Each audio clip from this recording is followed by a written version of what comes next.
আগে ছিল যুবলীগ, এখন আছে যুবদল। ভাঙারি ব্যবসায়ী সোহাগের প্রাণ নেয়া থেকে শুরু করে যাত্রাবাড়িতে ৫ কোটি টাকা চাঁদা দাবি ও মহাখালীতে হোটেলে ঢুকে নারীদের হেনস্থা। সাম্প্রতিক সময়ে অপরাধ যেখানে, যুবদল যেন সেখানে। অথচ যুবদল সভাপতি আব্দুল মোনায়েম মুন্নার দাবি, সোহাগের প্রাণহানিতে তাদের দল করে এরকম কেউ নেই। সংগঠনের নানা অপকর্মে শক্ত পদক্ষেপ রাখতে পারছেন না, কিন্তু সংবাদ সম্মেলনে এসে তিনি বলছেন অগণতান্ত্রিক শক্তির বিষয়ে সজাগ থাকতে হবে। যুবদল সভাপতি মুন্না আরও দাবি করেছেন, পরিকল্পনা মাফিক প্রশাসনকে নিষ্ক্রিয় করে রেখে দেশে অরাজক পরিস্থিতি বিদ্যমান রাখতে চাচ্ছে সরকার। আর এই অজুহাতে নাকি জাতির দীর্ঘ প্রত্যাশিত জাতীয় নির্বাচন বিলম্বিত করা হচ্ছে। মোনায়েম মুন্না বলেছেন, সোহাগের প্রাণহানির ঘটনাটি বুধবার অর্থাৎ ৯ তারিখের, কিন্তু ব্যাপকভাবে প্রচার পেয়েছে শুক্রবার ১১ তারিখ। ২ দিন আগের ঘটনা কেন ২ দিন পর প্রচার হলো সে প্রশ্ন রেখে তিনি বলেছেন, এর পেছনে কারা জড়িত তা খুঁজে দেখা জরুরি। একদিকে দলের বিতর্কিত সব কর্মকাণ্ড, অন্যদিকে সংবাদ সম্মেলনে মোনায়েম মুন্নার এসব বক্তব্য।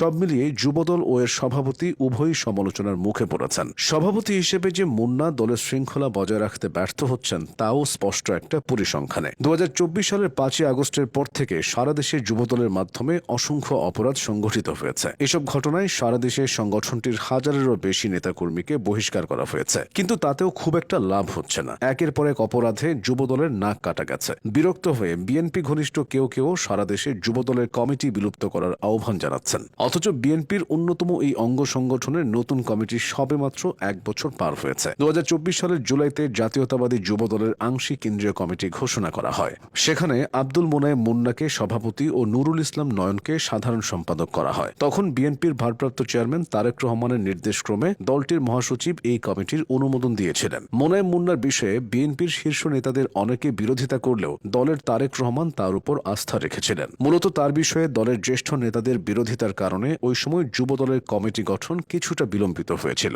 আর কমিটি অনুমোদন দেওয়ার পরপরই দেশে শুরু হয়েছিল জুলাইয়ের উত্তাল আন্দোলন। সে সময় থেকে বিএনপির অনেক নেতা সামনের সারিতে থাকলেও যুবদলের সভাপতি মোনায়েম মুন্নার সর্বস্তরে ততটা পরিচিত হয়ে ওঠেননি। মোনায়েম মুন্নার গ্রামের বাড়ি লক্ষ্মীপুর জেলায় হলেও জন্ম ও বেড়ে ওঠা ঢাকায়। তিনি Dhaka residential model school and college থেকে এসএসসি এবং আবুজার গিফারি কলেজ থেকে এইচএসসি ও ডিগ্রি পাশ করেন। ছাত্র রাজনীতি থেকে জাতীয় রাজনীতিতে তার পথ চলা। মোনায়েম মুন্না ১৯৮৫ সালে আবুজার গিফারি কলেজ ছাত্রদলের সেক্রেটারি এবং মতিঝিল থানার ৩৫ নং ওয়ার্ড ছাত্রদলের আহ্বায়ক হওয়ার মধ্য দিয়ে রাজনীতিতে যুক্ত হন। তিনি ১৯৮৬ সালে বৃহত্তর মতিঝিল থানা ছাত্রদলের সেক্রেটারি ছিলেন। এরপর ১৯৮৮ সালে মতিঝিল থানার সর্বদলীয় ছাত্র ঐক্যের আহ্বায়ক, ১৯৯০ সালে ঢাকা মহানগর ছাত্রদলের সহ-সাধারণ সম্পাদক, ১৯৯১ সালে আবুজার গিফারি কলেজ ছাত্র সংসদের এজিএস এবং মতিঝিল থানা ছাত্রদলের সভাপতি নির্বাচিত হন। ছাত্রদলের পর তিনি যুক্ত হন যুবদলের রাজনীতিতে। মোনায়েম মুন্না ২০০৩ সালে যুবদলের বুলু আলাল কমিটির সদস্য ও ঢাকা মহানগর দক্ষিণ যুবদলের যুগ্ম সাধারণ সম্পাদক হন। এরপর ২০১০ সালে যুবদলের বন ও পরিবেশ বিষয়ক সহ সম্পাদক,